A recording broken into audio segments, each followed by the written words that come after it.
What it is, what it is.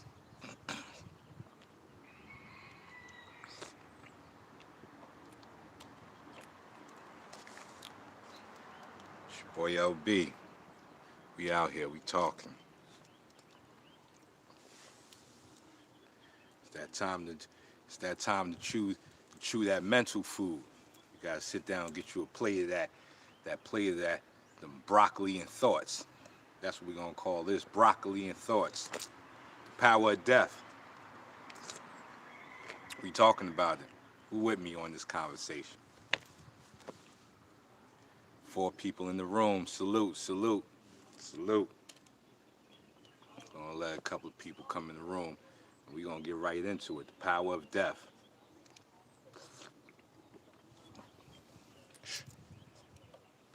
I'm saying, look at that uppercut. Come straight from the chin. Bang. Most underestimated punch, the uppercut. All of this is not what you want to do. Your uppercut don't need to be coming from Mississippi to go to Rhode Island. Gotta bring it straight from the chin. Bam. Right up. And you want to turn it. Corkscrew that punch. One boxer who got who was given the credit, Toby Smith, salute, who was given the credit for the corkscrew punch was John McCoy. John McCoy, look him up. He said, well, I don't know. I read a couple of books, but they can probably change a lot. But in one book I read, he was looking at a cat play with a ball of yarn and was seeing the way the cat was turning his wrist. And he decided to turn his wrist into his punches. And he came up with, he developed what he called the corkscrew punch. John McCoy, look him up. Salute. All right, the power of death. Let's jump right into this, man. We ready. Enough people in the room. The power of death. Now, why is the power of death so important? I'll give you a little time, see if we get any comments. And I'm going to tell you why I think the power of death is so important. The power of death is the fuel for life.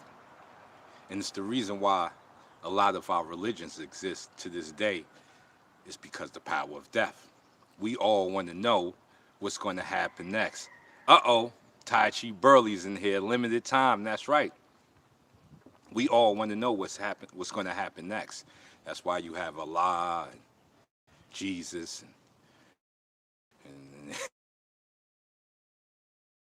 and everybody else. You know, it's the unknown that we fear after death that has us create these gods. There was one time when we thought fire was the god. Seeing the fire and was like, oh, the fire god. We must have made the fire god mad. That's why we couldn't make fire that day. Or maybe it was because they had bad utensils or it was raining. Who knows? But they would put it to the fire god was mad at us today, so we couldn't bring about fire. Or, in times of drought, before they knew when the land dried it out, they looked at it as the water god was mad at us. He's taken the water away from us. And whatever we've done, we've angered them. And now we ain't getting no water. And all of this is what? The fear of death. Because without water, what's going to happen? You're going to die. And it's that fear that has most of us not living. Check that out. The fear of death has a lot of us not living, when it should be the other way around. It's your respect of death that should make you live, because you die every day.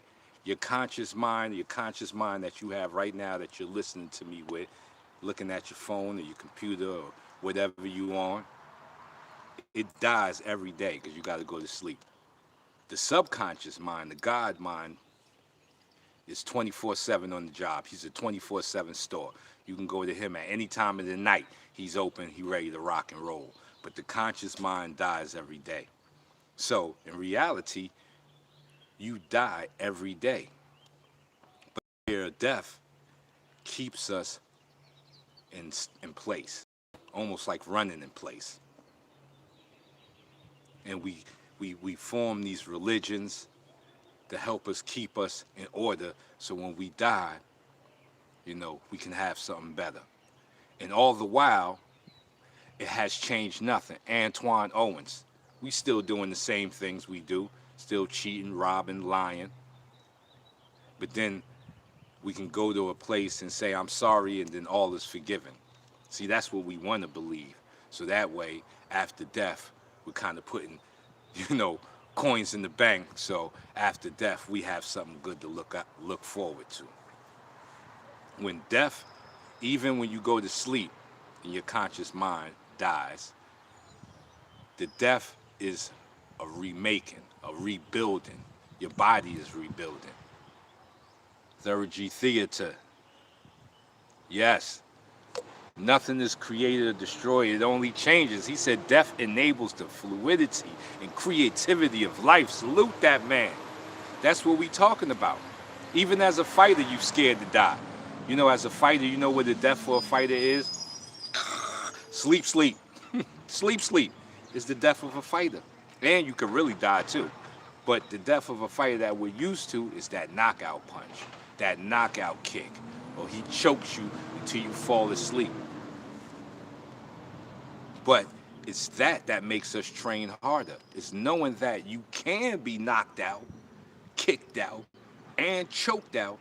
It makes you wake up 5 in the morning, dust off that old jogging suit, get the miles in, go jump that rope, hit the bag, get with your sparring partner, work on your drills.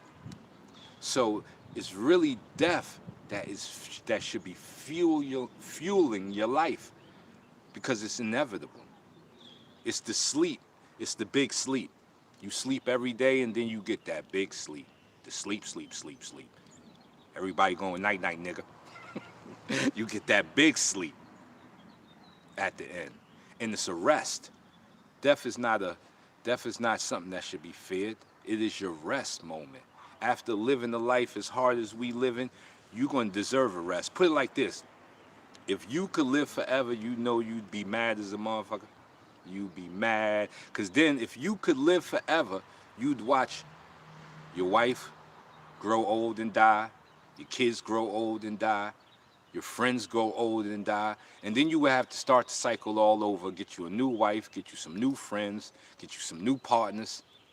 How many times would you do that before you'd be praying for death?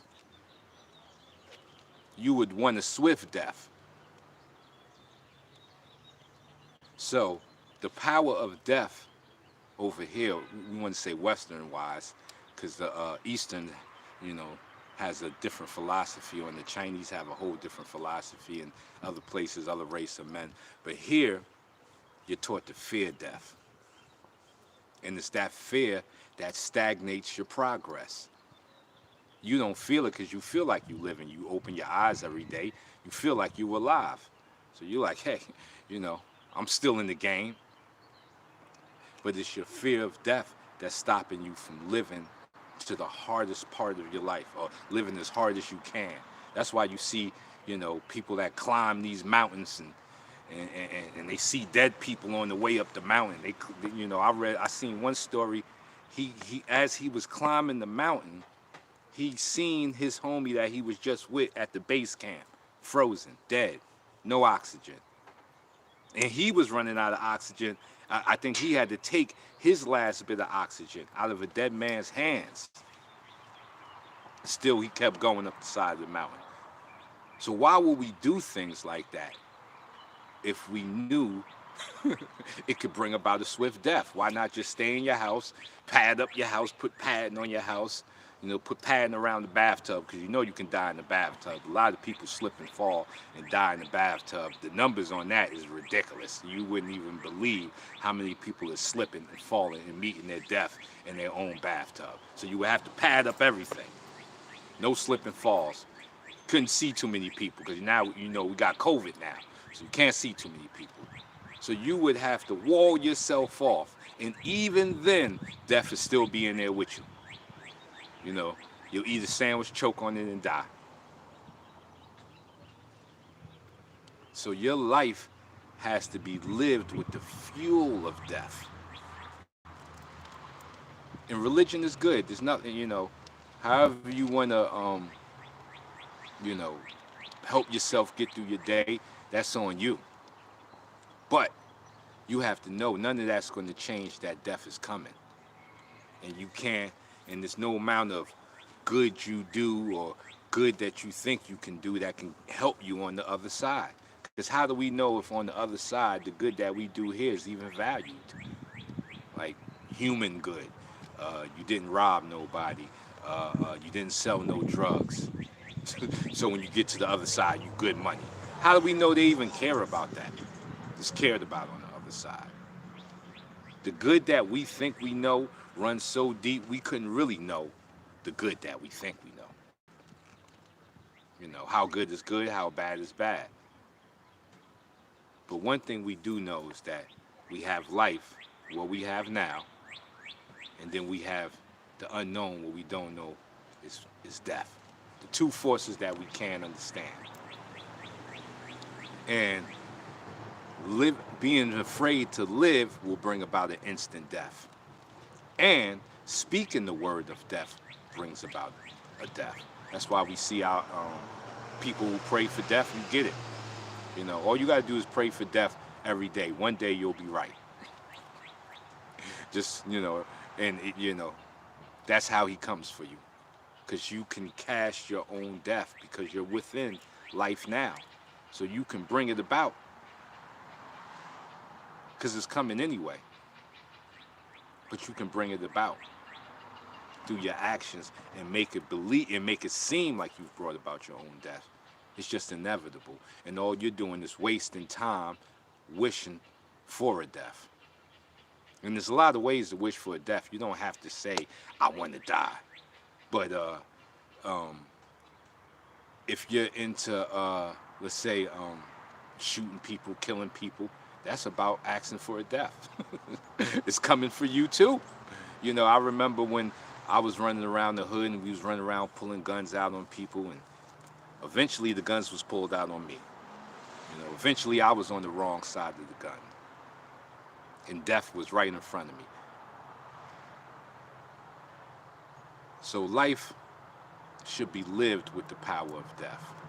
And with that power of death, you can take each day like it's a new day. And when you take each day that's like it's a new day, a lot of things get solved by that.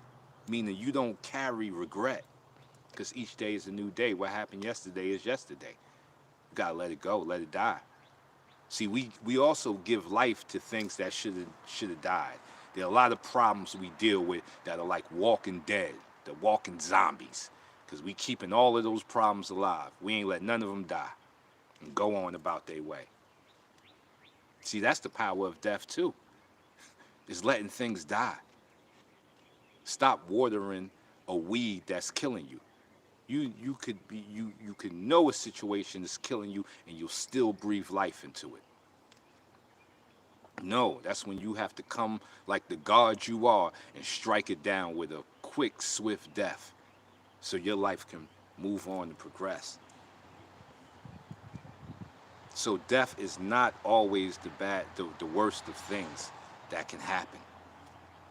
You know, there's some places on the earth where death is not even like, they don't even mourn. Like they have a party, they throw a party. In one place, the cannibals, after you die, they liquefy your bones and drink your bones. So they say the greatest thing you can say to somebody living amongst their society is, when you die, I shall drink your bones. I'm just drinking coffee. I ain't drinking nobody bones. COVID is real. But to them, in their place, in their culture, that's like an honor to say that you're going to drink a man's bones. But over here, we go through a whole grieving, mourning system. We still can be mourning 5 years after someone. And it's not, you can remember the person, but there are people that have mourned. When I was hustling, back in my heyday, and there was this guy we called Electro. He could bring light to any place. Like, he'd steal electricity from the corner store, run it to your house. Insane with it. And, I mean, like, his knowledge of electricity was too deep. Like, you have to start wondering, like, he's a crackhead. And I mean, he looked messed up. He had this one big foot that he was dragging it around. just messed up. But his knowledge of electricity was insane. So insane that when I was around the one time, I had to ask him, like, where'd this come from? And he said, before he was smoking crack, he worked at Con Ed.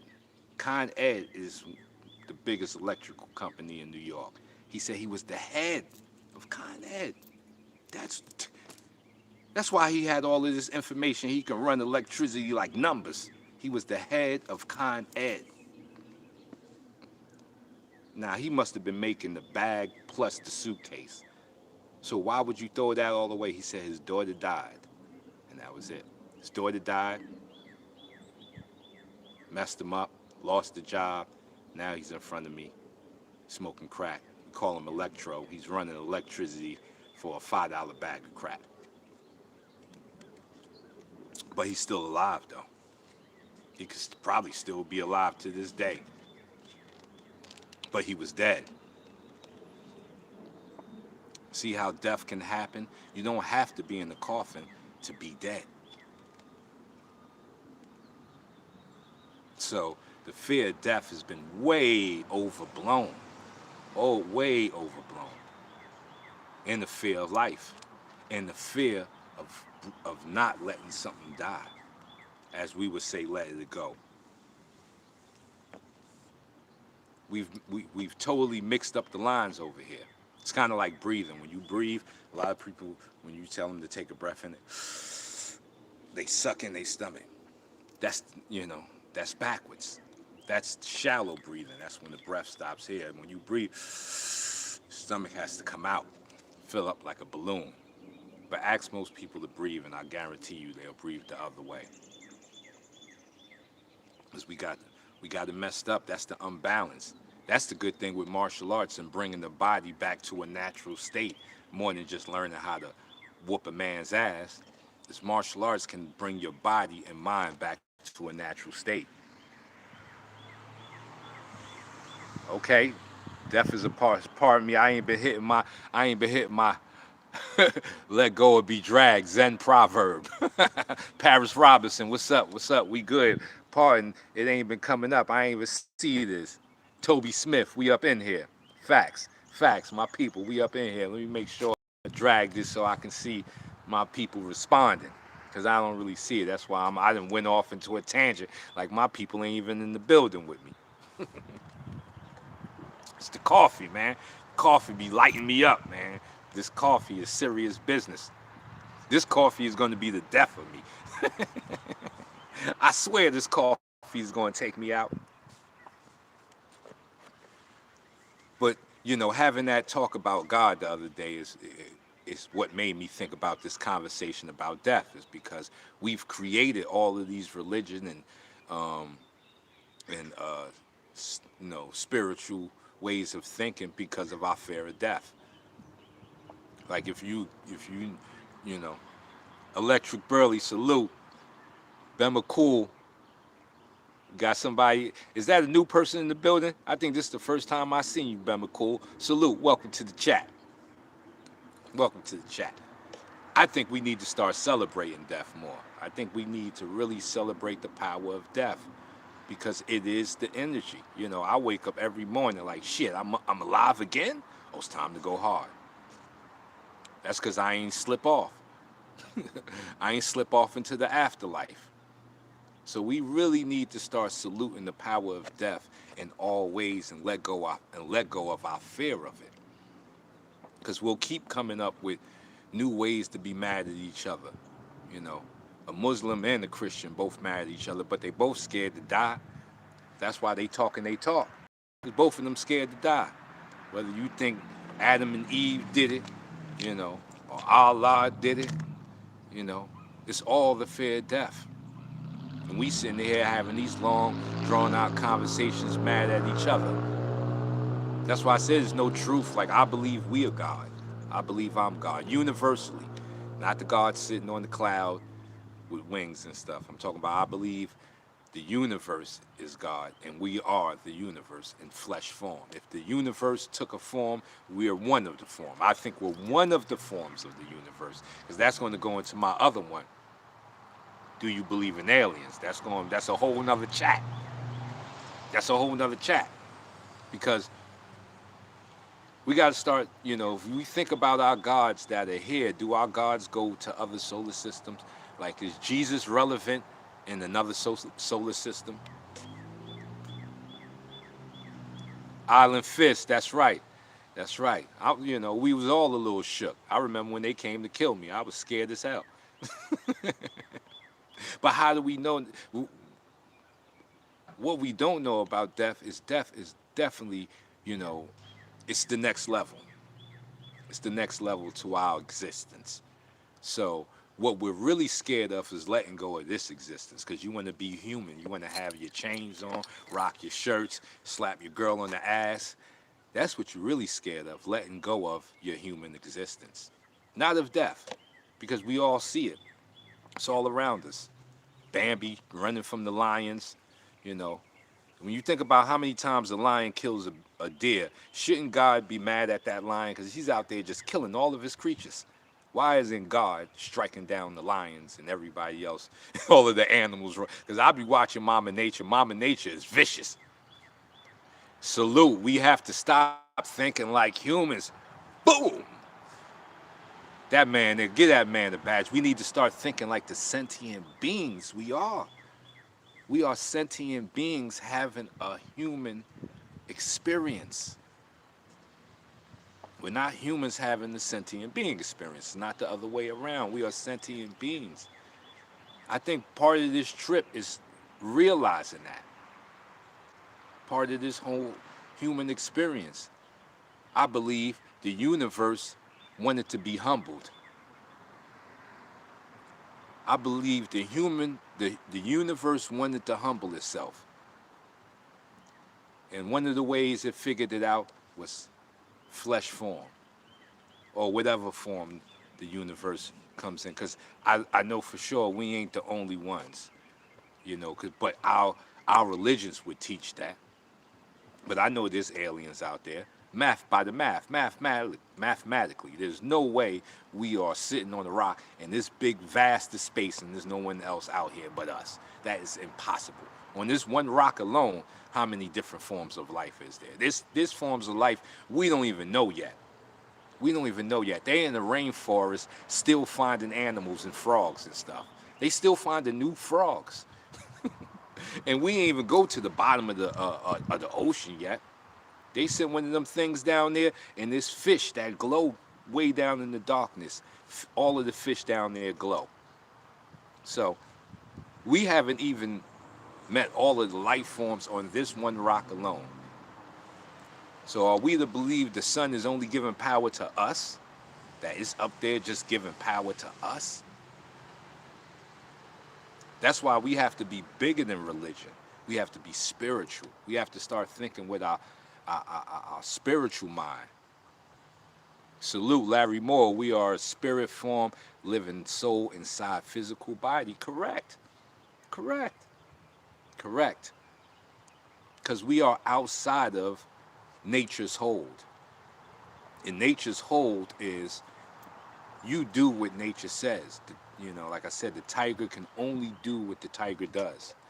But we are different. Some of these aliens are aspects of our higher self. I believe so. I believe in alternate realities. I believe with every decision you make, you create another alternate reality. Like, what if when I signed my contract with Razor Sharp Sony, I went platinum? I wouldn't be here having to talk about death. So I believe with every decision you make, you create an alternate reality. So that's another whole place. But we're just talking about living forms. I believe the universe has manifested itself in another form besides a human form. And it's done it on this rock. Even the dolphins, they say the dolphins is up there thinking with us. They got bigger brains, more curves. Dolphins probably know more than we know, and they can't even tell us shit. Light Brando, salute. The predicate, my boy, is up in here. My fam is in here. Yes, every possibility already is. And that's why you can't lose. That's why there's no such thing as loss either, as far as we know, human wise, because all possibilities happen. Like when the lottery comes and it's like 800 million, they say that you have a better chance of becoming president than winning the lottery. Yet somebody always wins. Toby Smith, hell yeah, them dolphins is smarter than us. Do you know dolphins have orgies? Shit crazy. Nature is some crazy shit. The dolphins is up in there having orgies and shit. You know they smarter than us. Any animal that can have an orgy, they thinking on the next level. Yeah. So there is no loss because there's so many possibilities. How could you really lose? Like it's like the saying of the wise monk. Man came to him and said, "Yeah, man, I just kicked over a rock. I found some money. My life is going to be good from right now." And the monk said, "We'll see." He came back. He said, "Man, I found the money. I brought a new house. Now all my family, they dogging me. They want money. I think one of them's trying to set me up. It's only going to get worse from here." And the monk said, "We'll see." He came back and said, "Yeah, man, guess what? They burnt my house down. Them jealous MFs came after the money because I wasn't giving them none. They burned my house down. I had to move to another house. And when I got there, I was in the back digging. I started finding diamonds. I know for sure the world is mine right now, right?" And he said, "We'll see." And when he came back, he said, "Man, guess what happened? Them diamond mines belong to the mafia. They came and killed my whole family. Life is over, right?" And the monk said, "We'll see." And the whole moral to that story is there are so many possibilities, nobody can call it. Can't call life. Can't call it. And you can have a sense of life, but never ever try to call her. She's a tricky girl, and she doesn't like to be called out. Not at all. Not at all. Do not call her. I remember when Roy Jones said, "I can't get knocked out." And then he was sleeping. See, you don't call life. You got to watch your mouth because your mouth speaks the power of thought that connects to your subconscious God mind. No need to call it when you have it all. How you deal with people that think differently from you, like they're not taking life serious, caring about think of them and just walking around with low vibration. How do you deal with people? But you can't. See, that's the thing. You can't. Like, what is help? Like, I used to think I was helping people, and a lot of the time I always got caught up in the mix of the help. Then I helped some people, and they went to the moon. So what I figured out is, you're not helping nobody; they're helping themselves. You're part of that moment for them, but you ain't helped them. They help themselves. If you run around thinking you're helping people, oh man, you got a tough one coming for you. That's a tough one coming for you. So you can't deal with people with low vibration. All you can do is raise your vibration. That's it. That's the only thing you have a knob inside of you that goes from 1 to 10 with your vibration. Turn your shit up to 10. When you feel them low vibrations around you, go inside, crank up to 10. That's how you put up a force field barrier against a low vibration. And then from there, a low vibrational person may see you and see how you moving and say, "Man, how's he doing that?" And then they figure out they can turn up their vibration too. So being you helps other people. You can never, we are gods, we are sentient beings. You cannot help another sentient being. He must do it himself. He must. He must. That's why you hear all the sayings. You can bring a horse to the water, but you can't make him drink. you know, you know. I can give you a fish, or I can teach you how to fish. That's where those sayings come from the understanding of that you know, I can give you fish all day, but then I need my fish, so then I'm gonna have to shortchange you eventually, because I can't be giving you fish and I need to feed my family. But if I teach you how to fish, guess what you can do? Go build a fishing rod and go catch your own damn fish. G-Man TV, love you, brother. I'll be calling you. I'll be calling today. One of my days off a little. It's a light day, so I got to chop it up with G-Man TV. I'm going to have G-Man TV on here. We're going to be doing the live. Should be one of my next lives. We're going to have G-Man TV on here. You know, I want to start bringing people on. You know, I like being in the front of the camera, running my mouth, but I want to bring on some of the people that I know and let you vibe with them. I'm also going to be bringing on my cousins to talk about me growing up, learning 52, how they used to beat me up. You know, their thoughts on 52. Yeah, we going deep with this live thing. I'm a live baby now. You know, I was pre-recorded for like 15 years. I was the pre-recorded master. Now I'm moving to live Burley, and we doing talks. And we doing talks out here. So like I said, you know, you can't help anybody, but helping yourself helps everybody. You know, you help everybody when you help yourself. There's a selfishness that must be maintained that we get mixed up with, oh, I'm being selfish, let me share. You ain't got to share. You ain't got to share. You've shared enough by reaching your pinnacle. Thank you, thank you, sir.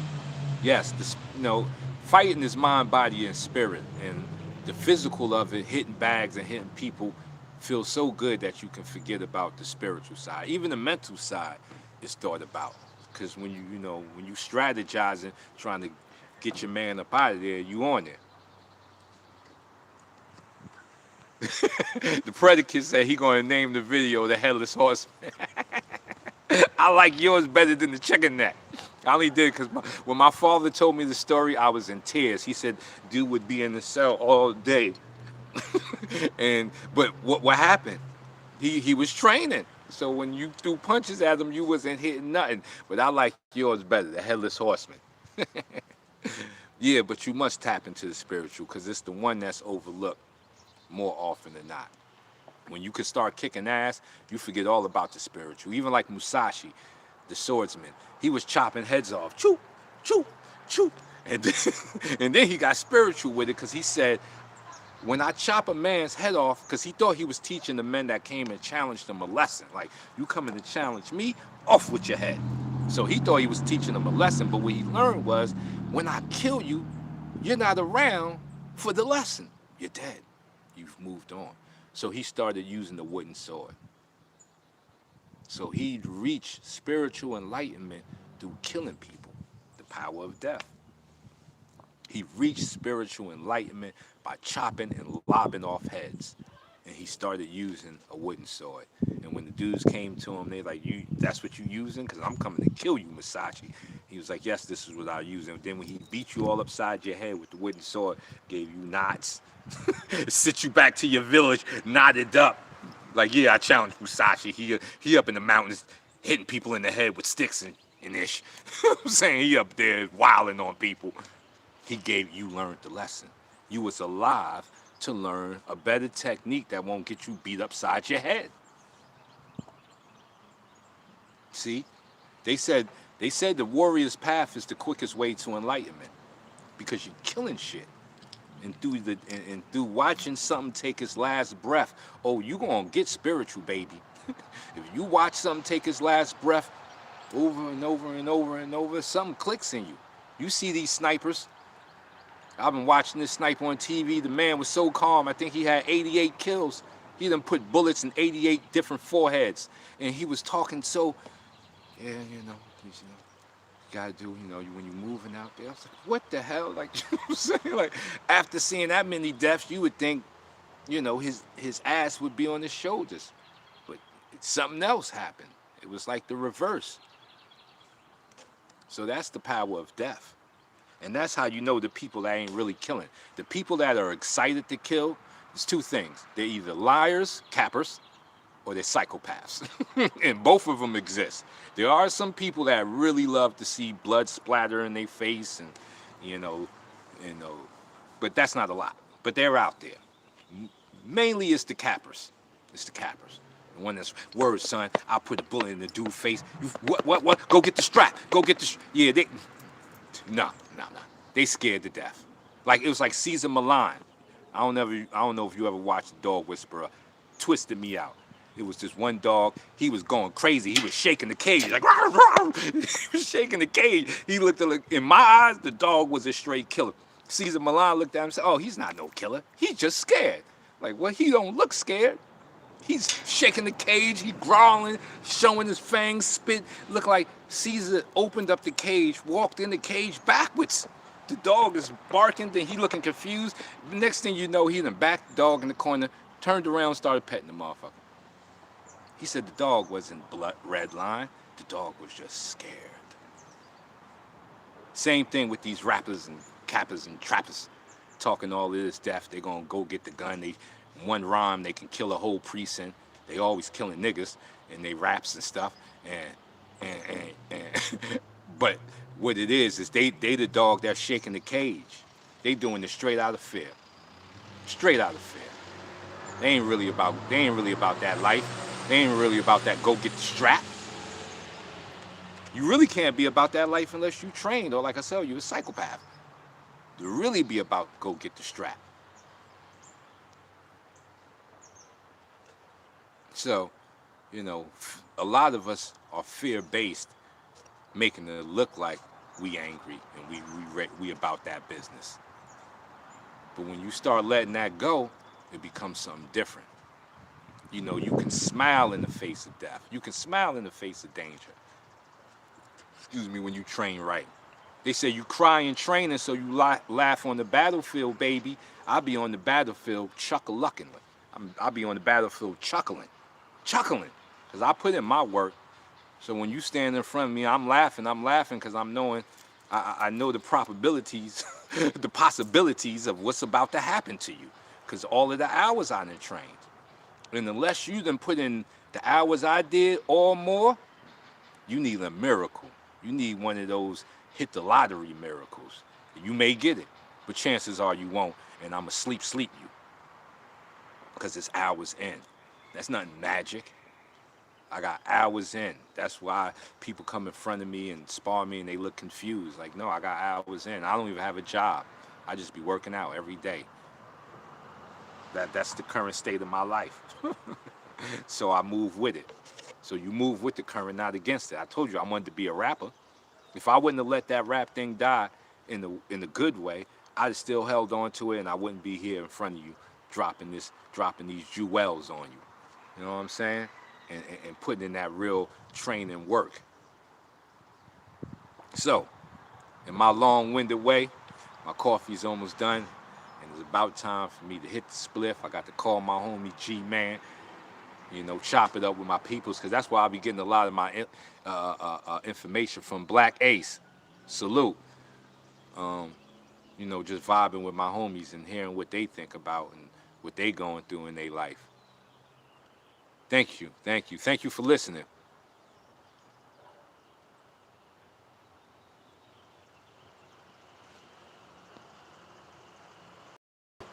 Oh yeah, like I said, when even Edward Robinson, salute.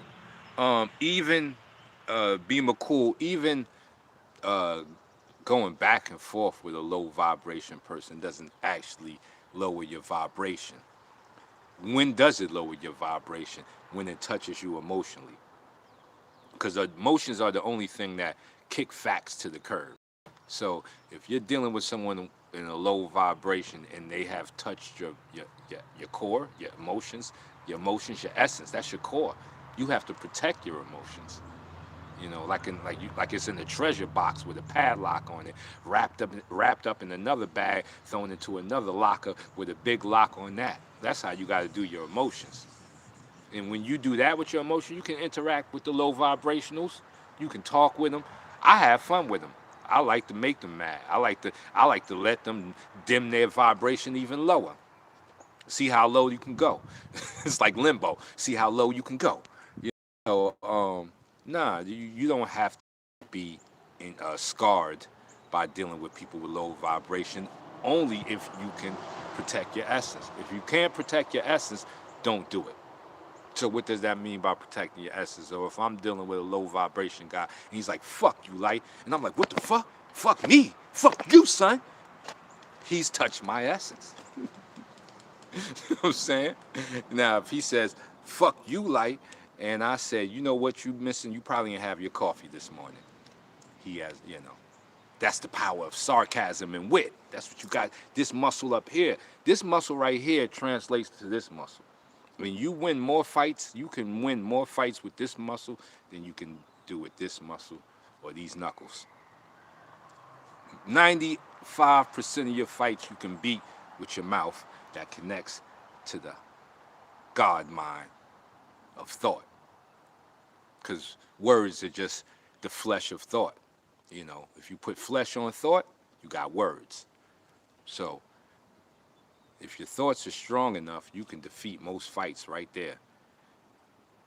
That's right, verbal judo, yo. That's right. That's right. I'll arm bar you right here. I got a Kimura lock right up here. Mm-hmm. Mm-hmm. That's right. Kimura lock right here. So, yes. And then for the small percentage of times your mouth can't can't throw off the fight, then you come with these. That's how it works. It's a process. It's steps. There's levels to this shit. It's levels to this shit. You can't just, because if every time someone made you mad, you broke their neck, you would see how far you would go. And that's letting people touch your essence. So yes, you can deal with those lower vibrational people. Just don't let them touch the essence. Don't let them get to the jewels. So there we have it. The power of death, power of coffee, and the power of having good people to listen to you when you go on one of your rants. I appreciate you all. And as always, hands up, chin down, rumble, young man, rumble.